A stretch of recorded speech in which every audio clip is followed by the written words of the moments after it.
ETV YouTube channels లో మీ వ్యాపార ప్రకటనల కోసం ఈ నంబర్కి కాల్ చేయండి. పెళ్లి పుస్తకం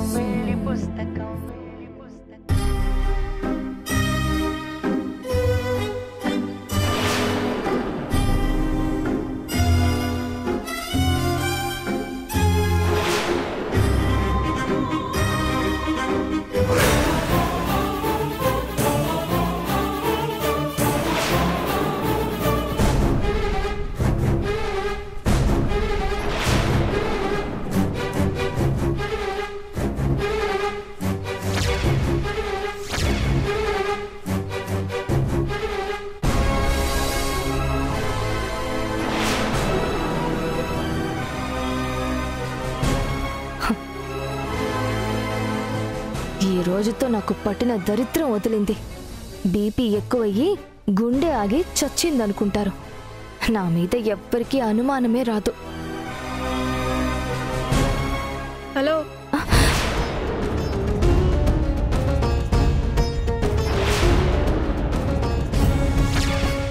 ఇదంతా కళ. ఈ టైంలో నువ్వేం చేస్తున్నావు ఇక్కడ? సాక్షిని నేను చంపలేదా? నిన్నే అడుగుతున్నా. మా అమ్మ రూమ్లో ఏం చేస్తున్నావు? సాక్షికి కాళ్ళు నొప్పులుగా ఉన్నాయట సిద్ధు. కొబ్బరి నూనె రాసి మర్దన చెయ్యాలని వచ్చాను. నీ చేతిలో ఆ పిల్లో ఏంటి? ఇది కాళ్ళ కింద పెడితే బ్లడ్ సర్క్యులేషన్ బాగా అయ్యి నొప్పి తగ్గుతుంది.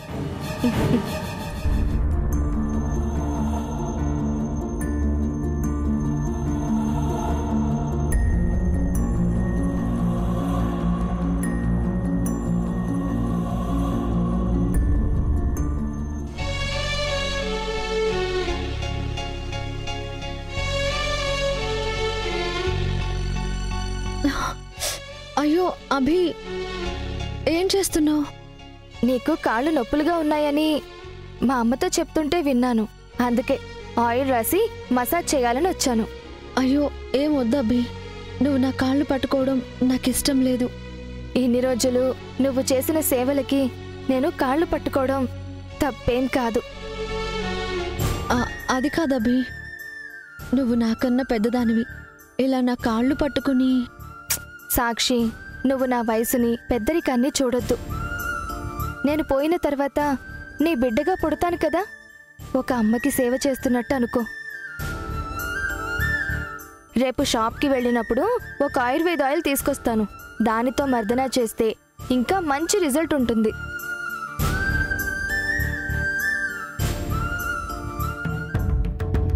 కూర్చో సిద్ధు, ఎంతసేపు అలా నిలబడతావు? కూర్చో. సిద్ధు, నువ్వింకా పడుకోలేదా? లేదమ్మా, నిద్ర పట్టట్లేదు. అందుకే నీ పక్కన పడుకోవడానికి వచ్చాను. సరే, ఇలా రా.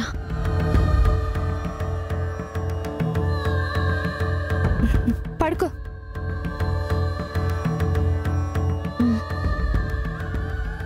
ప్రెగ్నెన్సీ టైంలో కాళ్ళు చాలా నొప్పులు వస్తూ ఉంటాయి. సిద్ధు కడుపులో ఉన్నప్పుడు నాకు కూడా ఇదే ప్రాబ్లం.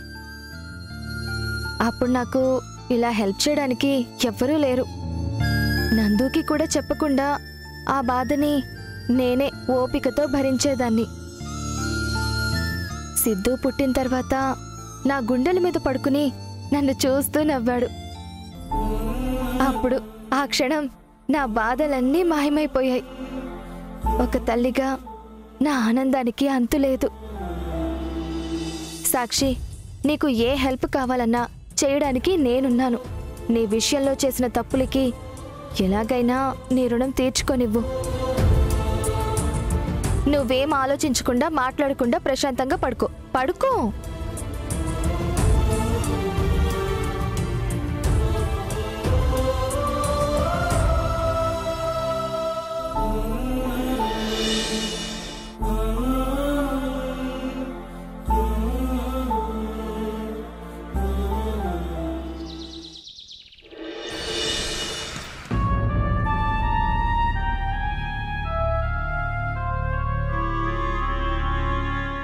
నన్ను నీతో పాటు నందు చూశాడంటే లేనిపోని అనుమానాలతో అరుస్తాడు.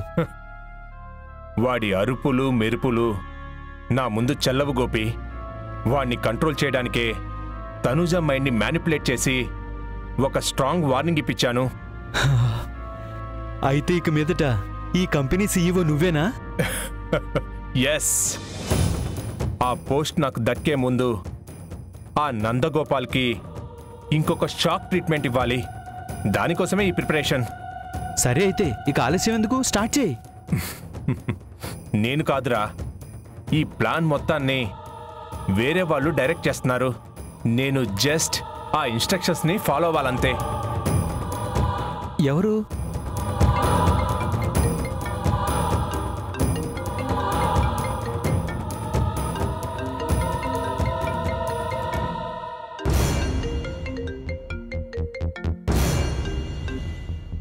హాయ్ అభి, నీ కాల్ కోసమే వెయిటింగ్. నేను చెప్పినవన్నీ తీసుకొచ్చావా? ఎస్, ఏది మిస్ అవ్వలేదు. నందు ఆఫీస్కి వచ్చేలోపు మొత్తం ఫినిష్ చేయాలి. ఎక్కడ ఎవ్వరికి ఏ డౌట్ రాకూడదు. సీసీ కెమెరా ఆఫ్ చేసావా? చేశాను, మొత్తం ఆఫ్లోనే ఉన్నాయి. ఆఫీస్లో స్టాఫ్ కూడా ఇంకా రాలేదు. తొందరగా ఏం చేయాలో చెప్పు. నందు క్యాబిన్లోకి వెళ్ళు. సరే. ఓకే, వచ్చాను అభి. ఇప్పుడేం చేయాలి? ఆ ఫారెన్ మందు బాటిల్స్ అన్నీ నందు టేబుల్ కింద పెట్టు. అది ఇవ్వు.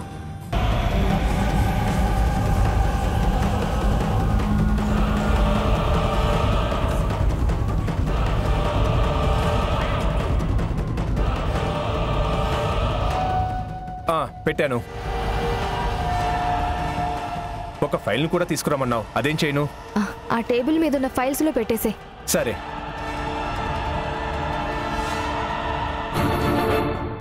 పెట్టేశాను.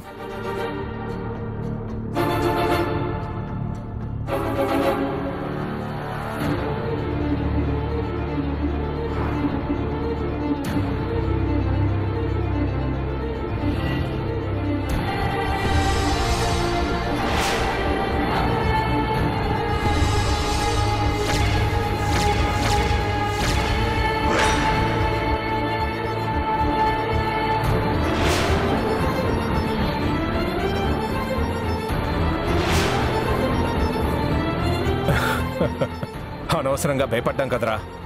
నేహ మన పార్టీనే. ఆ విషయం నాకు తెలియదు కదా. హలో హలో, చెప్పు. ఏమైంది?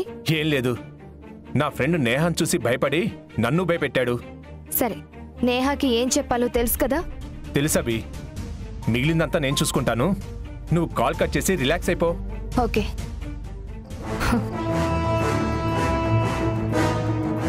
నీటిలో ఉన్న మొసలికి ఎంత బలమో, నందుకి హరిప్రసాద్ ఫ్యామిలీ సపోర్ట్ ఉండడం కూడా అంతే ప్రమాదం. దాన్ని దూరం చేయడానికే ఈ చిన్న పథకం. నేహా, నా అటెంప్ట్ నేను చేశాను. అంతా మనం అనుకున్నట్టే జరిగితే నెక్స్ట్ సీఈఓ నేనే. డబుల్ శాలరీతో పిఏవి కూడా నువ్వే. Thank you sir. అంతా మీరనుకున్నట్టే జరుగుతుంది, డోంట్ వరీ.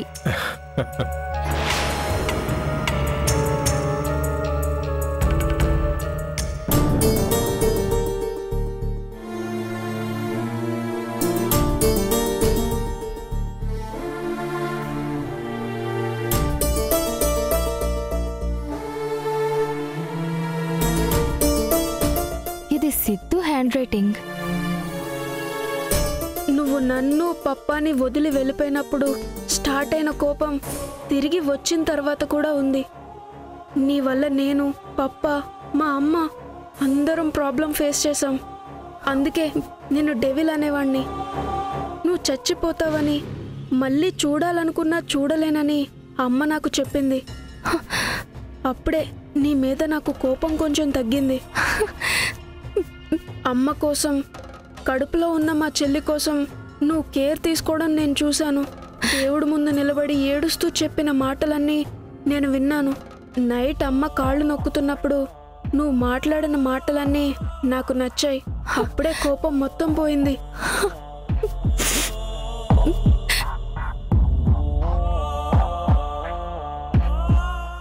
మా అమ్మని, పుట్టబోయే చెల్లిని నాకన్నా ఎక్కువగా ప్రేమగా చూసుకుంటున్నందుకు థ్యాంక్స్. ఇన్ని రోజులు నేను హర్ట్ చేసినందుకు పెద్ద సారీ. ఇదంతా డైరెక్ట్గా నేను మాట్లాడలేను, అందుకే లెటర్ రాశాను. ఇన్ని రోజులు నిన్ను ఎక్స్క్యూజ్ చేయనందుకు నా మీద కోప్పడొద్దు. ఈ రోజు నుండి నేను నీతో నార్మల్గా మాట్లాడతాను. I promise you.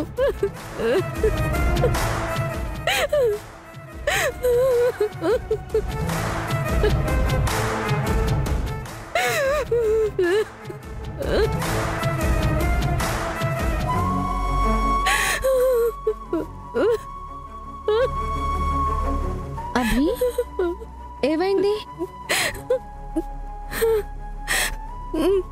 ఈ లెటర్ ఏంటి?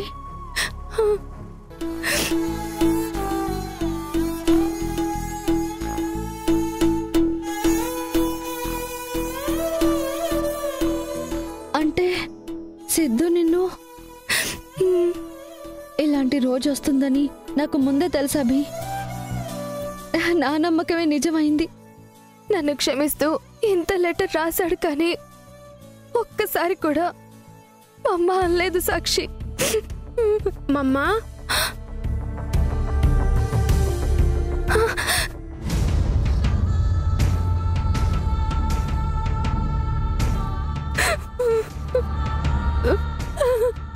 సిద్ధు, ఇంకొకసారి పిలు నాన్న. మమ్మా, సిద్ధు.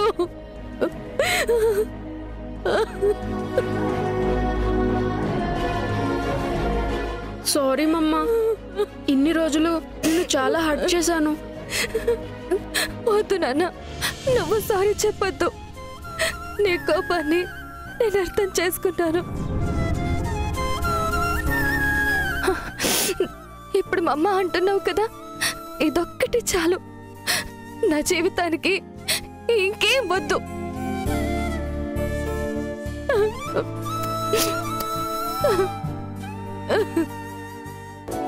అమ్మా, ఇప్పుడు నువ్వు హ్యాపీయే కదా? చాలా హ్యాపీ సిద్ధు.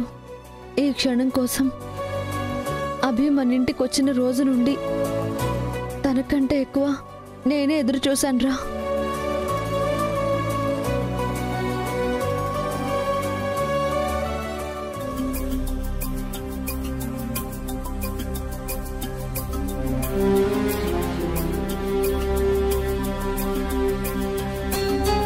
మేడం వస్తున్నారు, వెళ్ళి మాట్లాడండి. పద. Good morning madam. Good morning madam. Good morning. మీరేంటి ఇలా వచ్చారు? మాకు అన్యాయం జరుగుతుంటే రాకుంటే ఎలా ఉంటాం మేడం? అన్యాయం ఏంటి? ఎన్నో ఏళ్ళుగా మాకు సబ్ కాంట్రాక్ట్స్ ఇస్తూ సడన్ గా ప్రాజెక్ట్ లేదని చెప్పడం అన్యాయమే కదా మేడం? లేదని ఎవరు చెప్పారు? ఆల్రెడీ మీకు ఓకే చేయమని బిల్ కూడా పాస్ చేశాను. మీరు చేశారు మేడం, కానీ మీ సీఈఓ గారు ఆపారు. నో వే, నందు అలా చేయరు. ఎక్కడో ఏదో పొరపాటు జరుగుంటుంది. నాతో రండి.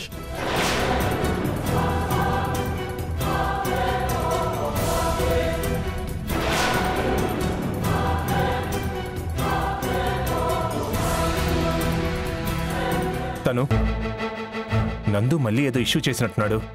పద వెళ్ళి చూద్దాం.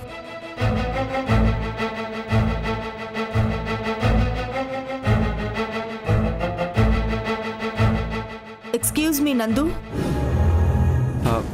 రండి నిహారిక గారు.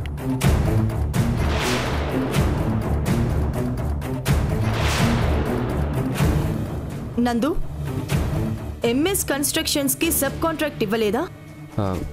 లేదు నిహారిక గారు.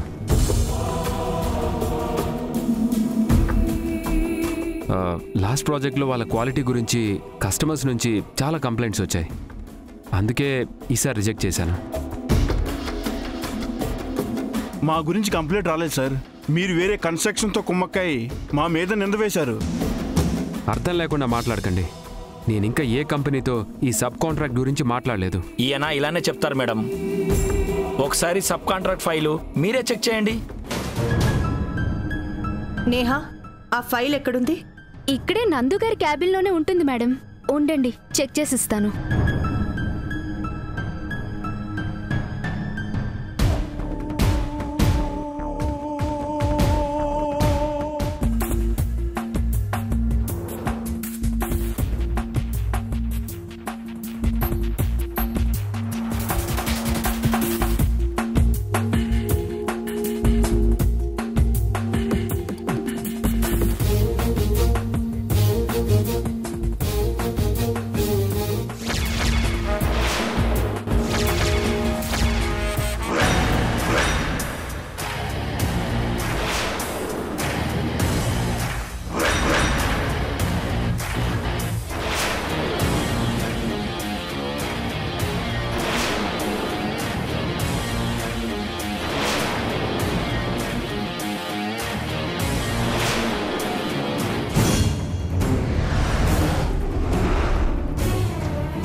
నందు గారు, మీ క్యాబిన్లో ఇవన్నీ ఏంటండి?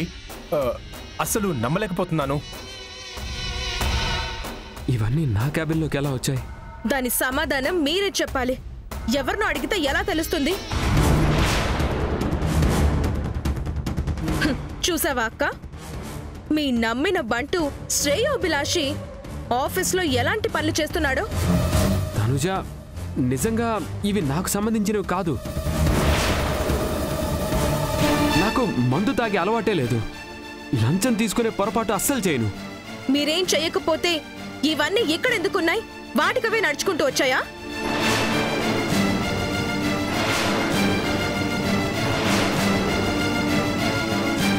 నేహా, నందు లేని టైంలో క్యాబిన్కి ఎవరైనా వచ్చారా? లేదు మేడం, సార్ వెళ్ళిన తర్వాత లాక్ చేసిన క్యాబిన్ ఆయన వచ్చిన తర్వాతనే ఓపెన్ చేస్తాం. కళ్ళ ముందు ప్రూఫ్స్ ఉన్నప్పుడైనా ఎవరు ఎలాంటి వాళ్ళో నమ్మాలక్క. ఎవరో ఇచ్చిన డబ్బుకి మందుకి ఆశపడి మన క్లోజ్ రిలేటెడ్ కంపెనీల ముందు పరువు తీస్తున్నాడు ఈ నందగోపాల్. కంపెనీని లాభాల బాట పట్టించి ఇప్పుడు తన కష్టానికి ప్రతిఫలాన్ని తనే లాక్కుంటున్నాడు. ఇలాంటి మనిషి కోసం మీరు గొప్పలు చెప్పడం, నేనే తప్పు చేసినట్టు సారీ చెప్పించడం, నీతి లేని మనుషులు, నిజాయితీ లేని బుద్ధులు. Tanuja, mind your words. తప్పు చేసి నాకే వార్నింగ్ ఇస్తున్నావా? నేనే తప్పు చేయలేదు, అందుకేంత ధైర్యంగా మాట్లాడుతున్నాను. నేను రాకముందే నా క్యాబిన్లోకి ఎవరో వచ్చారు, వాళ్ళే ఇదంతా చేశారు.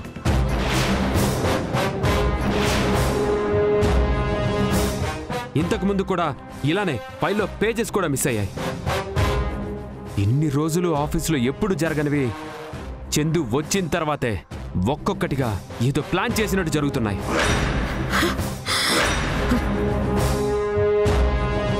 ఎంత ధైర్యం నీకు? నా భర్తనే అనుమానిస్తావా? నిన్ను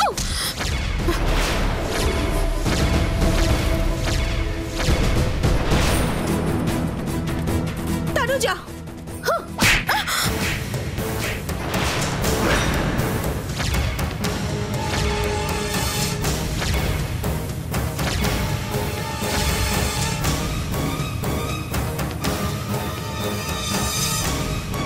నన్నే కొడతావా? కొట్టకుండా నువ్వు చేసిన పనికి మెచ్చుకోమంటావా? ఒక మంచి మనిషి మీద నిందలు వేస్తే చూస్తూ ఊరుకోను. నందు ఎలాంటి వాడో నువ్వు మర్చిపోయి ఉండొచ్చు, కానీ మాకు బాగా తెలుసు. ప్రతిసారి నందుని తక్కువ చేసి మాట్లాడడం, ఏ తప్పు చేయకపోయినా అందరి ముందు బ్లేమ్ చేయడం నీకు బాగా అలవాటైపోయింది. నాకు కాదు, నీకే కొత్త కొత్త అలవాట్లు మొదలయ్యాయి. నందుని ఒక్క మాట అంటే చాలు ఇంత ఎత్తున నా మీద లేస్తున్నావు. మంచోడు మంచోడు అని మా అందరిని నమ్మించడానికి చాలా కష్టపడుతున్నావు. ఇదంతా దేనికి?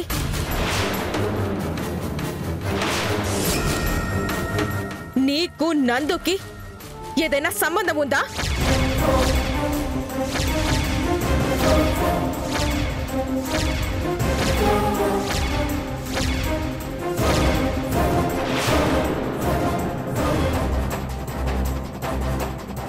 మాకు తెలియకుండా మీ ఇద్దరు సీక్రెట్ గా ఏమైనా మెయింటైన్ చేస్తున్నారా? తనుజ,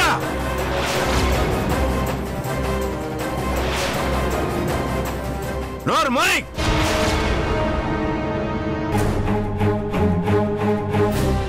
నందు రూమ్ బయట సీసీ కెమెరా ఫుటేజ్ మొత్తం నేను చూడాలి.